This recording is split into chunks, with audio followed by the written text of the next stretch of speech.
Hello and welcome to the Collapse Experiment.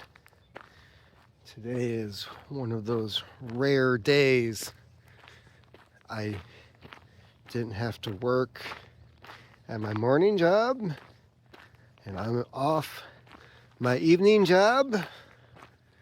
Wife is out of town at a conference. The kids are at school. So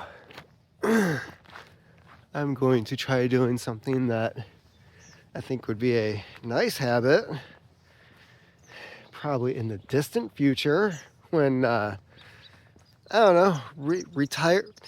What's this retirement thing I hear about? You know, when I was growing up, my generation was told that Social Security wouldn't exist, that the way things were going, pensions would disappear, lifespans were expanding. I remember being told that the expected lifespan for my generation, Generation X, because of the rate that technology was increasing medically and everything else, that we were expected to live to like 120. So, joke's on them.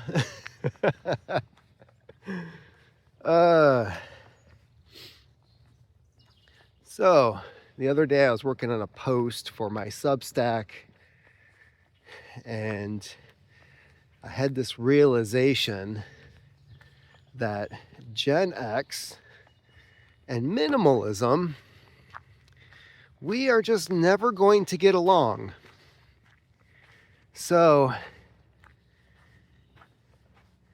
Gen X, we grew up analog. We were there when computers started to come into the house.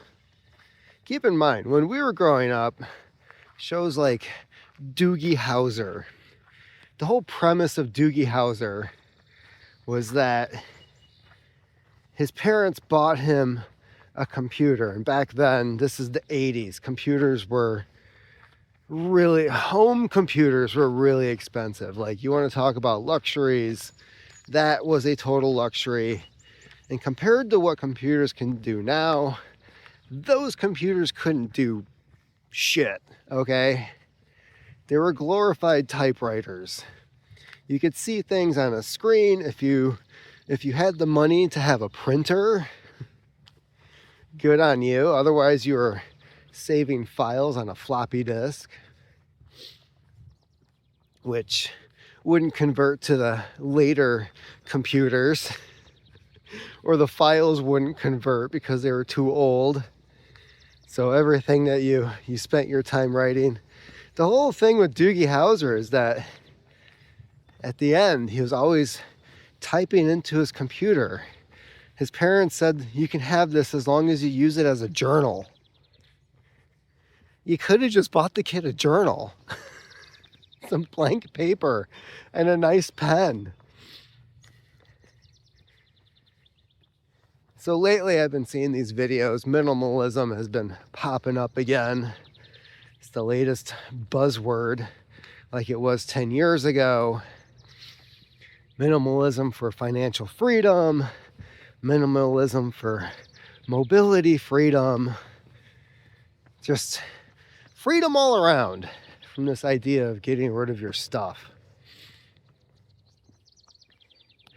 And the first time around, 10 years ago, when they came out with that minimalism documentary with those two guys, and they're documenting getting rid of all their stuff and how it affects their lives. Notice the only part with financial freedom was them making the movie that kind of became a hit.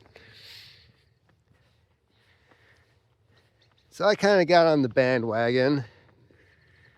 I realized that there were some things I didn't need and other things that I should probably keep. The biggest thing with my debate when it came to getting rid of things was Does it have any value? Does it have any value to me? And by value, I mean, is this an item that could essentially be seen as an investment? I collected comic books when I was younger. Now I've graduated to an actual library. My library is not just the books that I read. I do have books that are investments. I have a lot of autographed books, a lot of good condition first editions of things that people collect, antique books. So it's not just the pleasure of reading and then donating it to Goodwill when you're done, or handing it off to a friend who will never read the book, which is what I used to do. And then there's always the person that I was with at the time who really got into minimalism as well. Not so much with their own stuff. And I think this is most women, by the way. Ever notice, guys, when you are seeing somebody and they think that they have you hook, line, and sinker, that all of a sudden your shit just needs to disappear? Like your territory is now their kingdom. I don't understand why you need all of these. You don't need to understand, because it's not yours.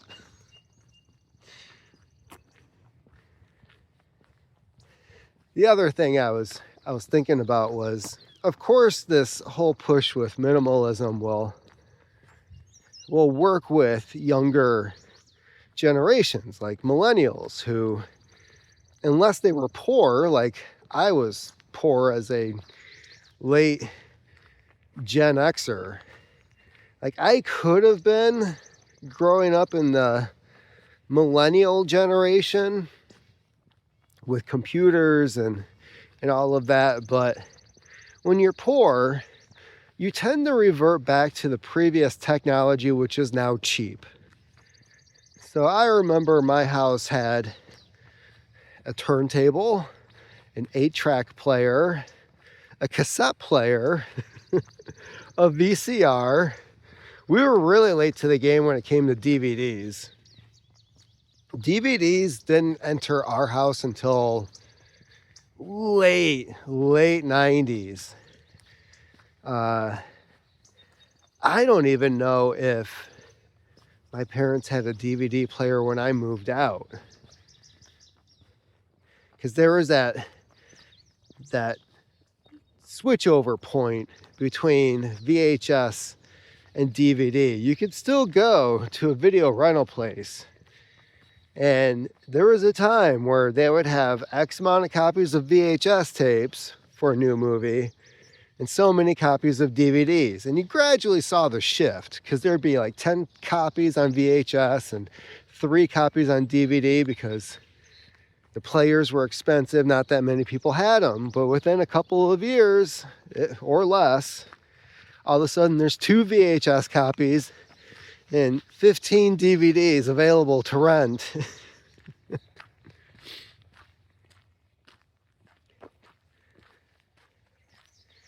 But growing up with analog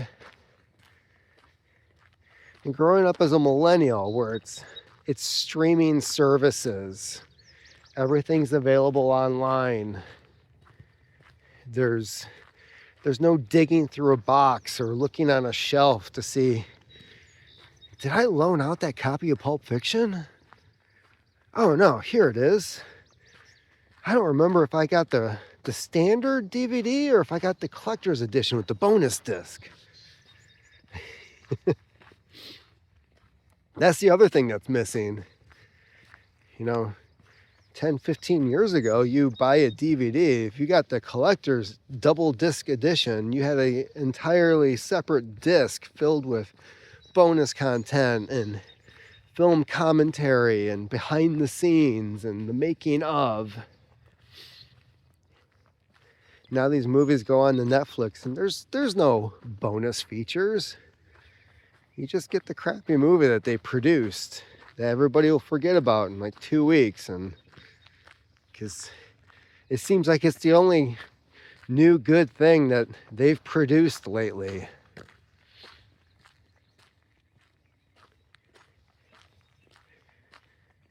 Now with Gen X, there is the, at least I have the desire for analog. If I think about wanting to watch a movie, I can go into my other room and shuffle through my DVDs. See, do I have a copy of that or not? If I do, I'll watch it. And I can just sit down, and my full intent is to just watch the movie. And I've noticed where people will be watching stuff on Netflix or HBO Max, pick your app, and they'll be scrolling on their phone because it's like, oh yeah, well, I guess I'll watch this. They're not really committed. It's on their TV. They can watch it at any time. There's really no intention behind watching something on these streaming services. It's just background noise. It's basically replaced the broadcast television that we had 20 years ago, where people would just leave the TV on and you'd have commercials playing in the background. Some new show would come on because it was that change of the hour. And then you don't even realize that Oprah's playing. Oh, who's on Oprah? Oh, Jim Carrey's on Oprah. Huh. Had no idea. Meanwhile, it's been on since the soap opera that Mom was watching. It's been on.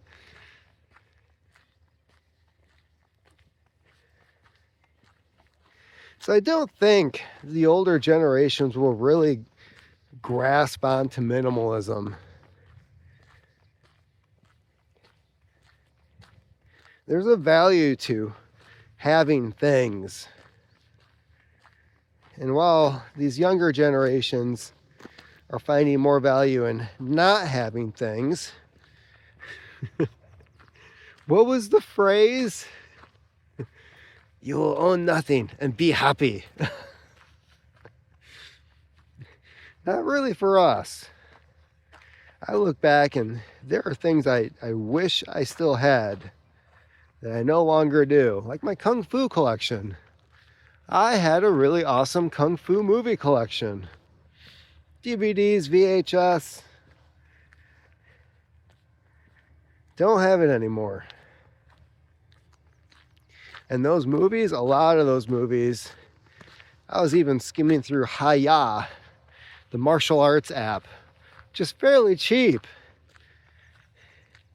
And if I had a TV, I would probably consider subscribing to it because I think it's like $4 a month. But I'm scrolling through it. They have newer stuff, and I'm interested in seeing what the newer stuff is. Except, I'm not really watching TV these days.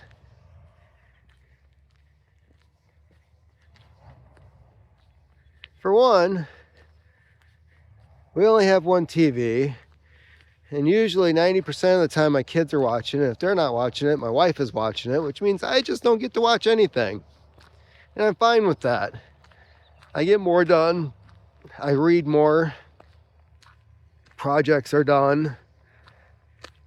Because I'm not watching TV. And that's fine.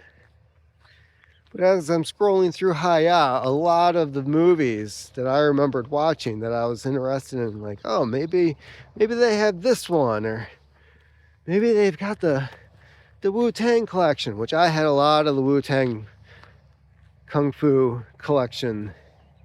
I had a lot of those. No, I'd say a good portion of what I had was not available even on that service. Which means, brings me to another point. These streaming services, yeah, they're going to say like, well, for what you paid, have the freedom of not having that stuff in your house and blah, blah, blah. And it's like, well, for one, you don't own the movies that you're paying to watch.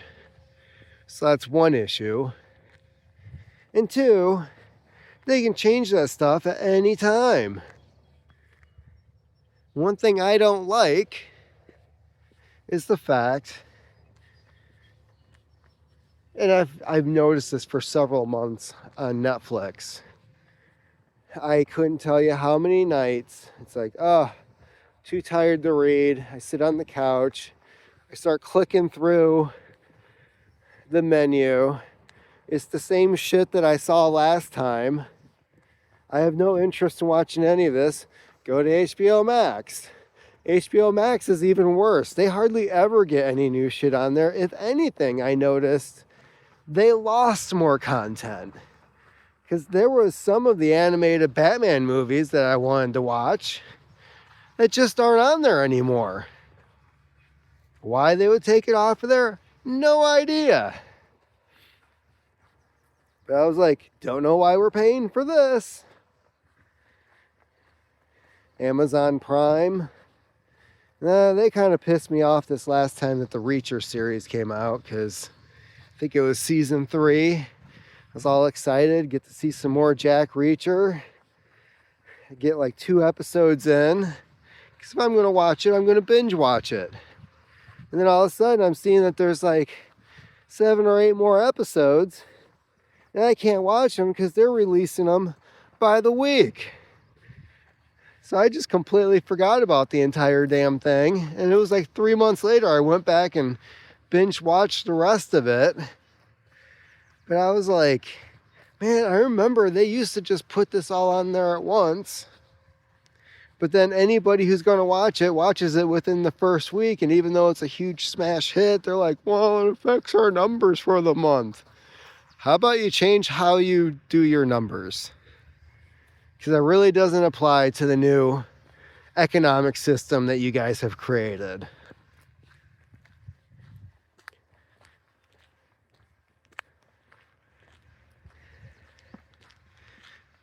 No, I don't think minimalism was going to work for Gen X.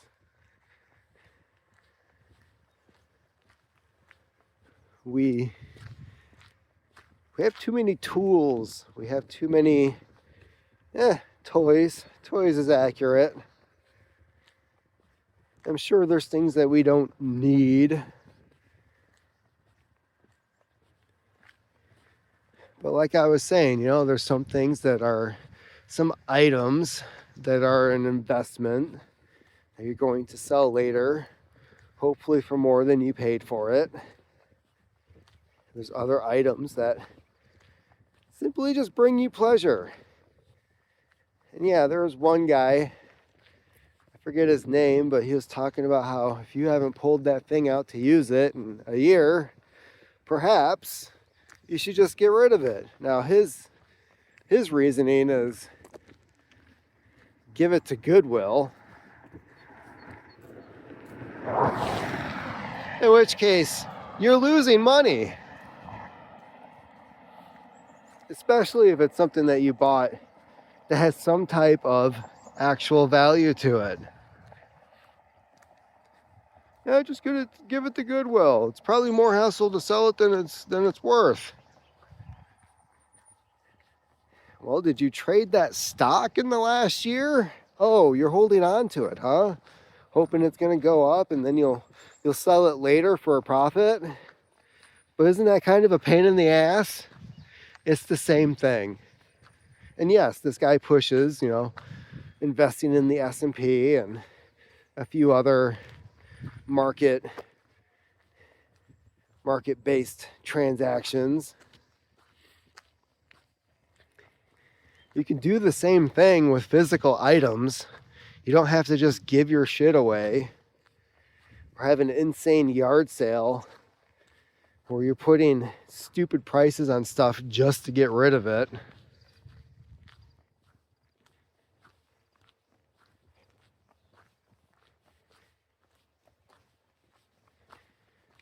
So, that's about it. Enjoying this walk. And on a final note, the last 2 days I have gone running.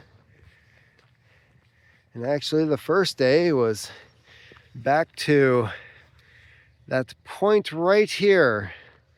There's a dirt road that goes down to the lake. That first day I ran all the way to that road, turned around and came back like I'm doing now. Except I was jogging, or as they say in Norway, jogging.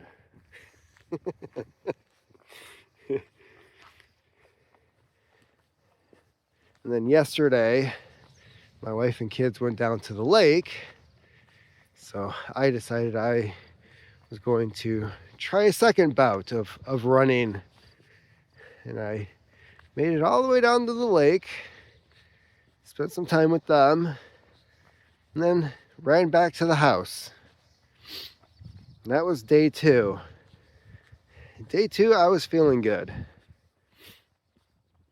I think the change in diet and the weight training and all the things I've been doing to keep myself busy kind of prepared my body for the act of running. I woke up this morning after 2 days in a row of running. I don't even know how far it is. Like, I should probably just measure it on my phone. But now I had that lactic acid buildup in my calves, which I knew was going to happen. I was surprised it didn't happen yesterday. But that's why I'm walking now, to get some mobility back in my legs, to work that crap out. I'm not going to be running today, but it is something I've wanted to get back into. My foot isn't bothering me as much as I thought it would. And who knows, maybe I'll accomplish some goals in that this summer as well.